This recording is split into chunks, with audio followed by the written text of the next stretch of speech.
Bonjour, nous sommes le 31 décembre 2021, c'est la Saint-Sylvestre et une fois de plus, j'ai comme invité Stéphanie Carmabon. C'est là, nous sommes dans la série Paul et Stéphanie et aujourd'hui, nous allons vous parler de quelle est la source de nos interventions, d'où nous vient ce que nous disons.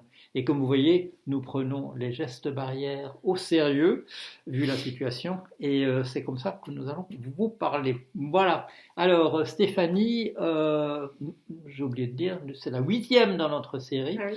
Et l'année prochaine, nous continuerons avec la même détermination à vous parler voilà, des problèmes qui se posent à nous dans la vie quotidienne par rapport à qui nous sommes et des difficultés que nous pouvons avoir à vivre dans la vie quotidienne. Voilà, c'est des souffrances qui peuvent nous venir de sources diverses. D'où nous vient ce que nous disons? Oui. Alors moi, je voulais parler par rapport à l'hypnose. Donc l'hypnose qui est un état modifié de conscience, hein.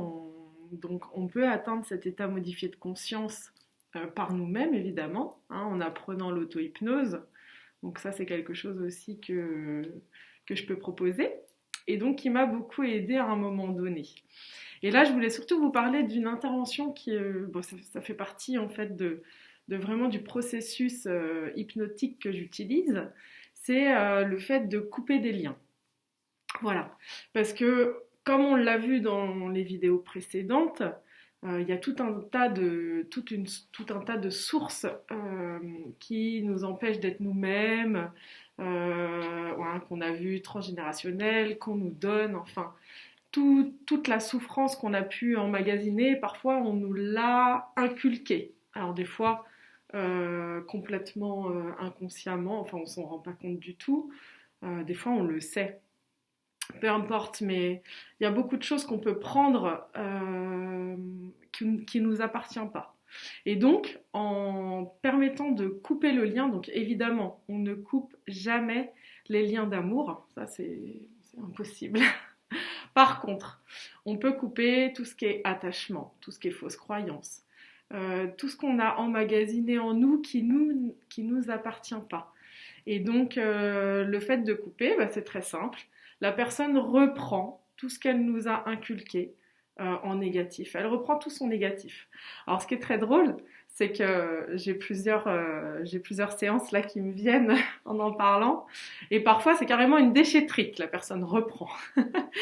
Tout ça pour dire qu'en fait, le subconscient fonctionne par des images. Et donc, en fonction des gens, on a différentes images qui viennent et c'est très, très intéressant. Et la personne ressent vraiment un soulagement, un peu plus de légèreté aussi à l'intérieur. Enfin, c'est une méthode qui fonctionne bien. Voilà. J'ai quelque chose à dire à ce sujet-là. Bon.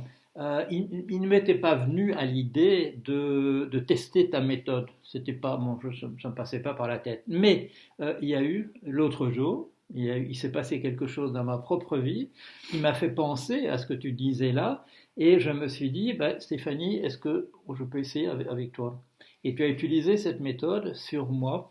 Et j'ai été étonné. J'ai été étonné, je ne vais pas en dire davantage sur tous les épisodes, mais j'ai été étonné de ce qui s'est passé, de ma capacité à suivre là où tu me demandais d'aller et à imaginer un certain nombre de scènes. Et ces scènes ont été extrêmement vivaces. J'ai vraiment vu des choses. Ce n'est pas du niveau de l'hallucination. Je sais que ce n'est pas. euh, je sais d'où ça vient, je sais comment ça s'est passé, mais j'ai été étonné de ce processus et de voir qu'on pouvait effectivement, dans cette logique-là, qu'il pouvait se passer des choses. Et non seulement qu'il pouvait se passer des choses, mais que l'effet espéré se manifestait véritablement. Cela dit, bon, est-ce que ça m'encouragerait moi à vouloir utiliser cette technique-là?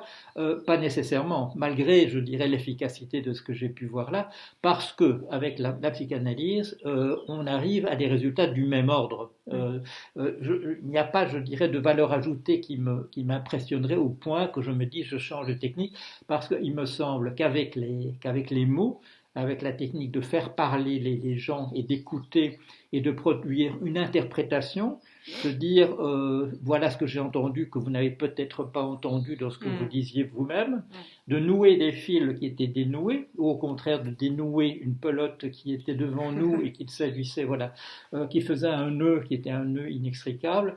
Cette méthode de la psychanalyse permet de faire des choses du même ordre par d'autres moyens. Alors pour les personnes qui ne sont pas très verbales, je recommanderais ta méthode pour arriver à faire disparaître une souffrance, parce que c'est essentiellement visuel, d'après ce que j'ai compris, et dans l'expérience que j'en ai eue, c'est essentiellement de l'ordre d'images qui se sont succédées, d'images assez dramatiques, et je pense en particulier à une chose qui m'est venue, qui m'a absolument sidéré. Je n'imaginais pas du tout que j'allais voir une image de ce type-là, mais ça m'est venu, et effectivement. Alors, si on évoque cette question de d'où est-ce que ça nous vient, le savoir de pouvoir faire ça, on a parlé jusqu'ici d'une méthode. Ça ne répond pas à la question d'où nous vient ce type de savoir. Alors, il y a bien sûr la formation qu'on acquiert, dans les différentes techniques rythmo, hypnose que tu as pu acquérir. Moi, dans la formation d'une psychanalyse didactique. Mais est-ce que, je sais que tu vas répondre oui, est-ce qu'il y a quelque chose d'autre? Oui, évidemment. Enfin, évidemment.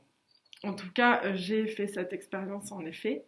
Donc, comme on a pu voir dans les différentes vidéos, pour les gens qui nous suivent, savent que voilà, il y a un moment donné de ma vie où je me suis pas sentie bien. J'ai fait une dépression. Ensuite, j'ai accumulé aussi des schémas, parce que quand on va pas voir ce qui se passe, on continue en fait à faire des erreurs. Enfin, c'est pas des erreurs, mais des expériences qui sont assez négatives et qui nous amènent à comprendre en fait certaines choses ou pas. Et moi, il s'est avéré que voilà, j'ai reproduit certains schémas plusieurs fois. Tout ça pour dire que je me suis tellement sentie mal qu'à un moment donné où je me suis dit stop, on arrête de se prendre des murs, on va voir ce qui se passe à l'intérieur. Et pour moi, la méthode qui m'a convenu, c'est d'écouter à l'intérieur ce qui se passe en moi. Parce que je me suis dit, en fait, on a tous nos réponses, simplement on est parasité par le fait qu'on n'ait pas confiance en nous, qu'on n'ait pas d'estime. Donc ça, c'est quelque chose que j'ai travaillé au fur et à mesure. Et là, je me suis dit, ok, en fait, finalement, tu as toujours eu la réponse, mais c'est comme si la parole des autres était plus importante que la tienne. Donc maintenant, ça suffit. Tu arrêtes de te prendre des murs. Tu écoutes à l'intérieur ce qui se passe. Bon, ça n'a pas été facile. C'est-à-dire que j'ai fait cette méthode de la méditation qui, en fait, au départ, était très difficile pour moi parce que je regardais ma montre au bout de 2 minutes en me disant bon, ça va pas être possible, ça va être très dur. Et puis je me suis dit, c'est vrai que je connais l'auto-hypnose. Je connais cette méthode. Donc je me suis dit, je vais y accéder par un autre biais que la méditation en pleine conscience. Et donc je me suis fait de l'auto-hypnose. Donc c'est-à-dire je me suis vraiment concentrée sur des images de bien-être, de ressentis profonds, etc.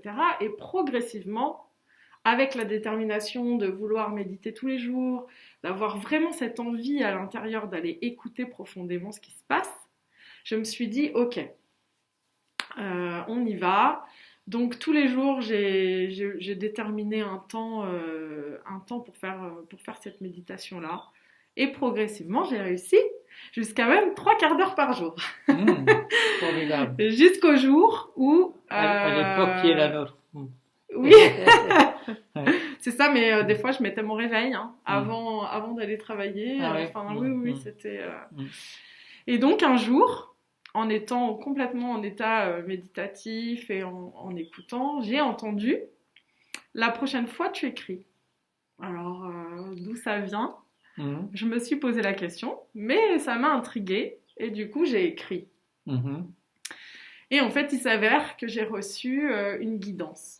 Voilà. Alors, une guidance intérieure où j'ai écrit 3-4 pages sur ma vie, sur les différentes personnes qui étaient dans ma vie, au niveau familial, amical, enfin voilà, des choses que j'avais besoin d'entendre, qui m'ont aussi confortée dans ma voix, que j'étais en train de prendre. Donc là, je me suis dit, il y a vraiment un message intéressant. Et aussi quelque chose qu'il fallait que je change, qu'il fallait que je travaille, où il fallait que j'aie plus confiance, enfin, etc. Et donc, évidemment, ça m'a intriguée. Et puis, quand j'en ai parlé autour de moi, ça a intrigué aussi les gens. Et du coup, il s'avère que je peux communiquer avec les guides. Et donc, mes propres guides, alors évidemment, c'est un petit peu moins puissant que quand je le fais pour quelqu'un d'autre, mais du coup, je peux communiquer avec les guides de la personne. Voilà, pour recevoir un message plutôt plutôt du chemin de vie de la personne. Voilà, je ne fais pas de voyance, mais je peux aider la personne à savoir où elle en est. Voilà. Je pense que j'ai dit beaucoup de choses. Tu as dit beaucoup de choses. Tu as dit ce n'est pas de la voyance, et là le psychanalyste entend dans ce déni la vérité profonde que c'est de la voyance. Bon, ben peut-être. Et que tu as révélé aujourd'hui que tu étais en fait une voyante extra-lucide, comme on disait autrefois, et que tu as ce don.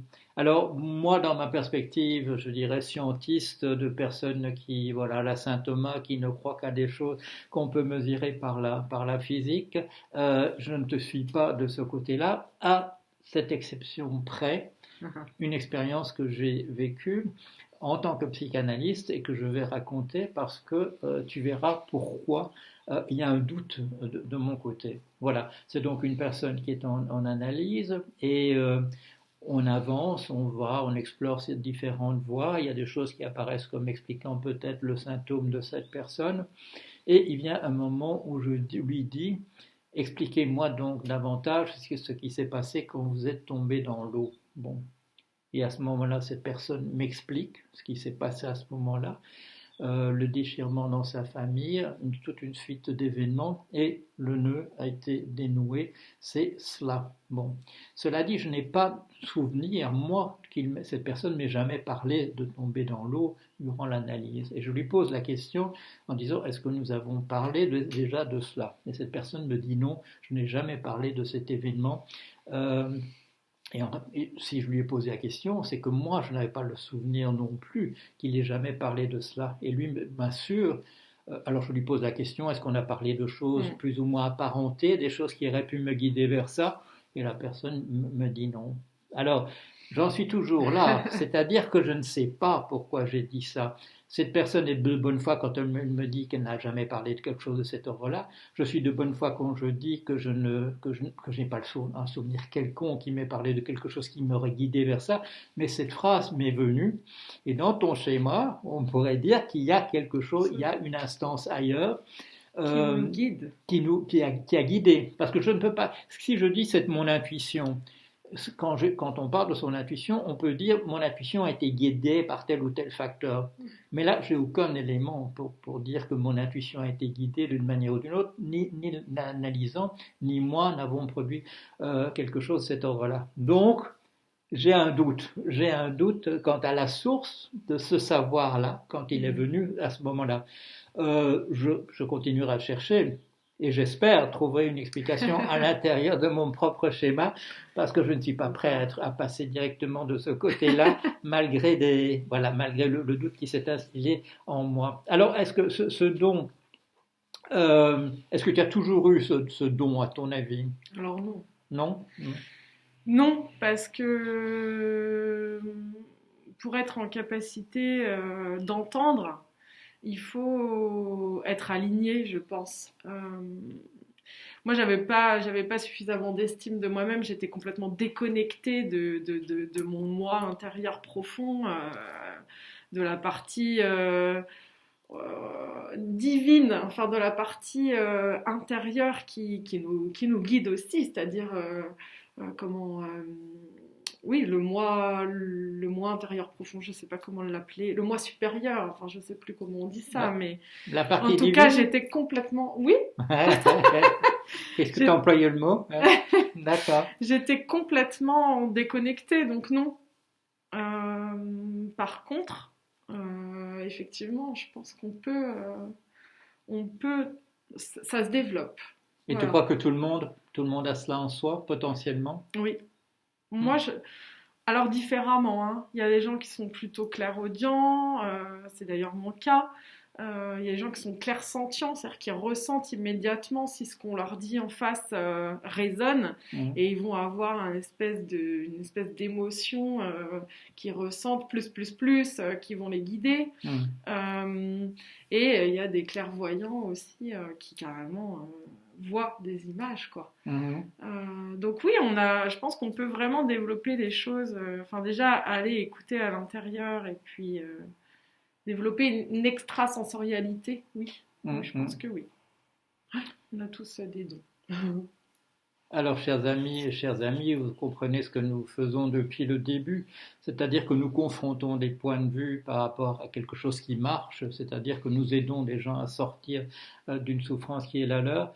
Notre représentation de ce que nous ne faisons pas la même chose, et notre représentation de ce que nous faisons n'est pas la même non plus. Elle peut même être conflictuelle ou contradictoire, c'est-à-dire qu'il y en a probablement un des deux qui a raison et l'autre qui a tort en réalité, mais bon, ça marche.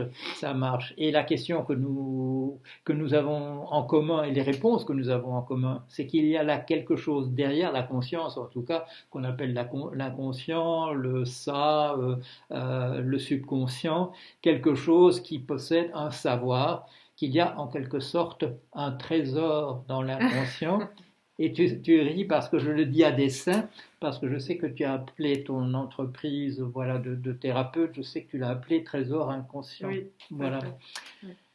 Alors, on a fait le tour. Nous explorons, comme vous voyez, nous explorons de manière un peu systématique un ensemble de questions sur l'origine de la douleur, ce que nous pouvons dire, nous, comment faire pour en sortir.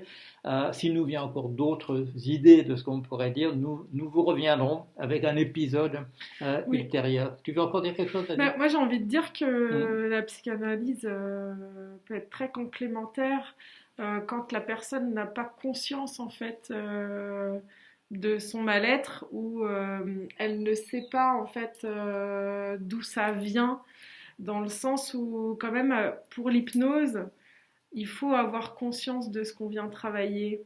Alors il peut y avoir des blocages qu'on débloque évidemment puisqu'on parle à l'inconscient, donc c'est l'inconscient qui va donner des réponses, mais il peut y avoir aussi des blocages quand à l'intérieur on ne souhaite pas finalement, j'ai pas envie de dire s'en sortir, mais qu'il y a une partie de nous-mêmes qui est pas ok, quoi. Donc là il faut aller voir en profondeur et peut-être par la parole en effet plus longuement on trouve des réponses autres et on comprend l'importance d'aller travailler les choses. Oui. Moi je vais plutôt travailler avec des gens qui savent déjà pourquoi ils ont envie de se sortir de leurs problèmes. Voilà. Oui, donc tout ça au niveau de la demande. Oui, moi c'est très important. Il faut que la personne soit en accord, sinon ça ne fonctionne pas. Ouais. Et autre chose qui m'est apparu quand j'ai utilisé ta technique l'autre jour, c'est le côté visuel ou le côté de la parole elle-même. Et là, je conçois très bien qu'il y ait des personnes qui soient davantage dans l'image et d'autres personnes qui sont davantage dans les mots, et que de ce côté-là aussi, il y a peut-être un choix à faire en fonction de la personne qu'on est de ce point de vue-là. Oui, c'est ça. Et je veux juste rajouter qu'effectivement, il y a des gens qui sont très très visuels, et au contraire, il y a des gens qui ne le sont pas, mais par contre, ils sont dans le ressenti. J'ai une patiente qui avait des problèmes de conduite, bref, elle ne pouvait pas se voir au volant, par contre elle pouvait se ressentir. Donc en fait, c'est à peu près la même chose mais je tenais à dire que c'est pas que des gens visuels, ça peut être aussi des gens qui sont dans le ressenti. Par contre, effectivement, il n'y a pas besoin de parler forcément, donc même si je fais quand même une anamnèse au début, mais voilà. Donc il y avait les choses dont nous avions décidé de parler, et puis celles qui sont venues en parlant, qu'on a pu ajouter en fin de parcours. Voilà, demain c'est une nouvelle année, alors bonne année à vous tous. Bonne année, à l'année prochaine. À l'année prochaine, de préférence sans masque si c'est possible. Voilà, allez, à bientôt.